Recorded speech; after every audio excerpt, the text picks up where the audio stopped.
Hello guys, how's it going? My name is Dalrin. This video is going to be a little bit different than what I normally run on the channel. This is going to be a PvE style testing for all the different builds, all the different specs of the live game compared to the PTR.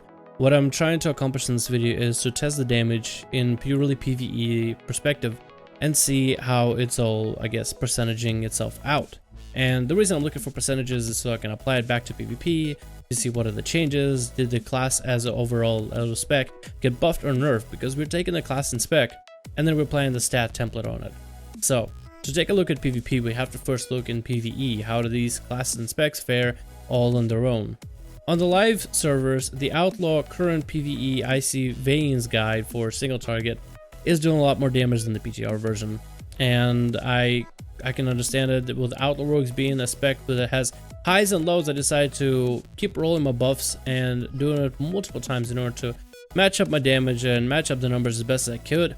I tried to gut on live on purpose and try to roll out of 2 buffs every single time I got it. And I tried really hard in PTR. One of the things I did notice is with all the nerfs, and especially with the biggest nerf to deepest strat, it is much harder for Outlaw to catch up in terms of PvE on PTR. So I'm expecting similar trend to come in for PvP, and I'm expecting for deepest strat to no longer be the best talent to go for in terms of playing Outlaw. It still might be the best, but I'm almost starting to give up on it, mainly because it seems like with all the energy regen that we're going to be getting, and with Assassination, for example, it might be more viable to spam out more saber slashes than run throughs, even though it combos with the artifact weapon well. Maybe deepest strat might still be the same way to go, but it just definitely is not as powerful, and it shows in terms of PvE, just flat out PvE, I guess, to train dummy numbers. On the live servers, it is much easier to catch up in terms of DPS, so you can drastically increase the DPS if you get the right buff and get all your bursts together. But on PTR, it seems like with the deepest strat nerf, it is much more difficult to get the catch-up mechanic that you need without the fluctuating damage of an Outlaw Rogue. So then I guess with my thoughts on the fluctuation of damage with Outlaw, I thought maybe Slice and Dice has something to do with it now. They did buff it, they do want players to play it. If you weren't aware, they made Slice and Dice not only 100% attack speed, but also grant you 15 energy every time you use it. So I tried out the original Icy Veins build, and the only thing I did is change to Slice and Dice.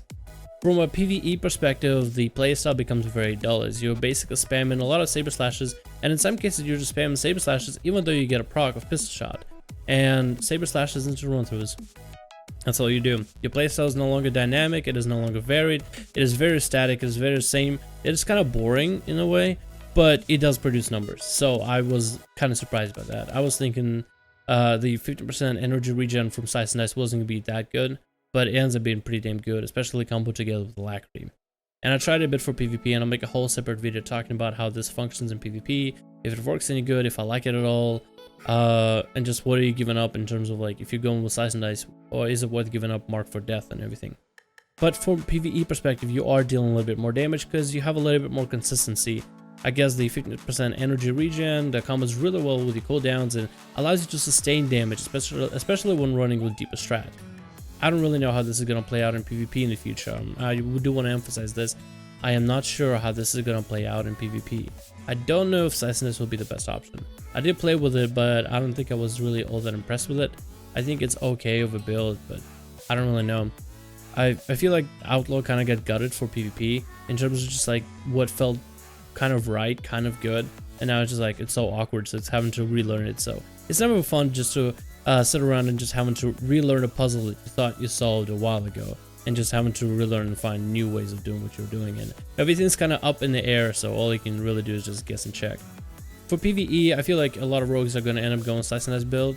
It ends up being the staple version because you don't really lose DPS, you don't have fluctuating DPS.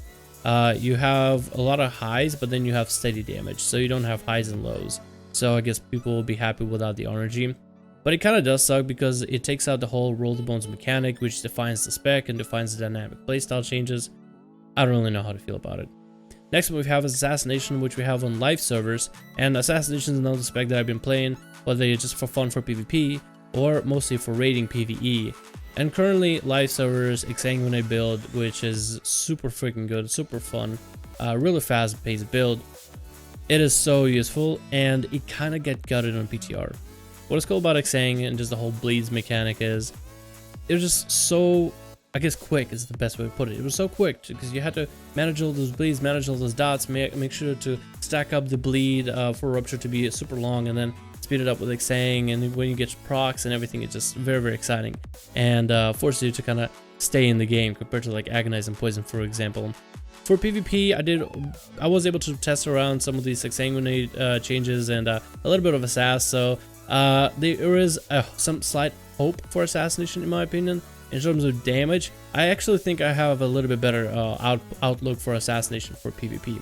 For PvE, there's a different outlook. It definitely won't be with Exsanguinate because the damage difference of Exsanguinate on live versus PTR is pretty obvious. Ever since they nerfed the mechanic for Exsanguinate for the bleed to be sped up, instead of 100% speed, it's 80% effective, so 80% faster bleed ticking. Which is, you would think, oh, it's not that bad, but also you had Deeper Strat got nerfed, so less damage from bleeds. Then Elaborate Planning got nerfed, so instead of 50% increased damage, you get 12. So then it kind of sucks, because it was like a really cool build, and I feel like this basically makes Exsanguinate for PvE basically useless. Unless there's some other way of going about it. The only way I can think about it is maybe use Vanish with Garrote and grab Subterfuge so your Garrotes deal more damage. But I feel like that'd be a little bit silly, because then it's like, you're not really getting the full effect of damage, you're only getting Garrote once every blue moon. And I feel like it's better to go Nightblade with Rupture and whatnot. But it kind of sucks. And one of the things that I guess is indicative of why there's such a big gap, on the live service you get a huge boost of damage with Exsanguinate build. And then you come down to like this steady drop to like about 300k plus. It depends if you have proper trinkets, proper gear. I don't have the best gear. I have mostly Outlaw gear, so I'm surprised I'm getting as much as 300k on a trained dummy without any potions or anything. So normally I hit much less than that. And on live, because of the short cooldowns, you're able to kind of fluctuate DPS to catch up a little bit and start sloping down a little, catch up a little bit. So you maintain it in the kind of right above the 300k mark. On the PTR, it is much more difficult to catch up. It is very difficult. You don't. I guess the high is about the same. The highest point of damage is about the same, but catching up is a bit obnoxious. So it doesn't feel good. It doesn't feel fun. And now on the live servers with the Agonizing Poison build, it is a different variation for Assassination when it comes to PvE. Now this build is very slow, but it's very steady. You have more steady damage, more emphasis on the bleeds because you grab a poison that amplifies all other forms of damage for you. So your bleeds, Subterfuge, your Garrote, Rupture, Envenoms, even Mutilates deal a little bit more damage. So it's a bit different of a playstyle. And because it doesn't have Exsanguinate crazy fast mechanic for bleed ticks to speed them up, it's a fairly calm build. It is like your grandpa build, right? Exsanguinate would be the sports car that's driving 100 miles an hour. Agonizing Poison would be something slow and steady, something your granddad would drive, just slow and steady wins the race kind of deal. On the PTR, the damage is actually fairly similar. I guess it's something that has to do with Agonizing Poison being stacked with everything else.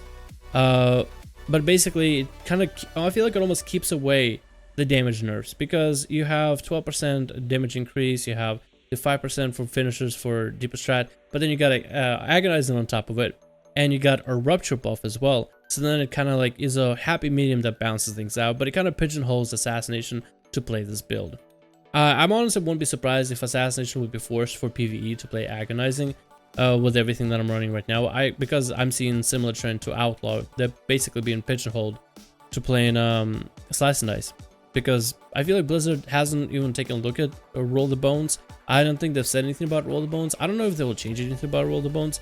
But from what I look like, from what I've seen on the forums of Rogues, which you should definitely check them out, they're a hoot. A lot of people aren't happy, so I'm surprised if any of these changes will make it to live when 7.1.5 comes out. But a lot of Rogues are saying that it feels like developers are just not even taking a look at it, Roll the Bones, and it's much easier to offer Rogues, at least for PvE, a better talent of Slice and Dice. It's more consistent and basically brings similar things, or a little bit of everything that was good that Roll the Bones brings, and just have a staple like that. But it doesn't address it for PvP, it doesn't address it for its mechanics, for the playstyle, and it'd be kind of cool if you played the spec the way it was meant to play with Roll the Bones, and that was the highest DPS, and Slice and Dice was like a lower DPS alternative, or it felt like an alternative or anything. I don't really know, but this is all I have for now for damage. I guess there's slithers of hope for both specs, but it seems like you're going to be pigeonholed to play in one build.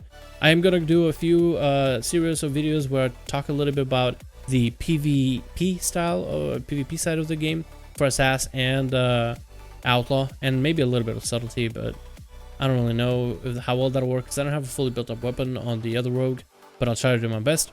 Thank you guys so much for watching. Let me know what you think about the damage numbers in today's video, and I'll see you guys in the next one.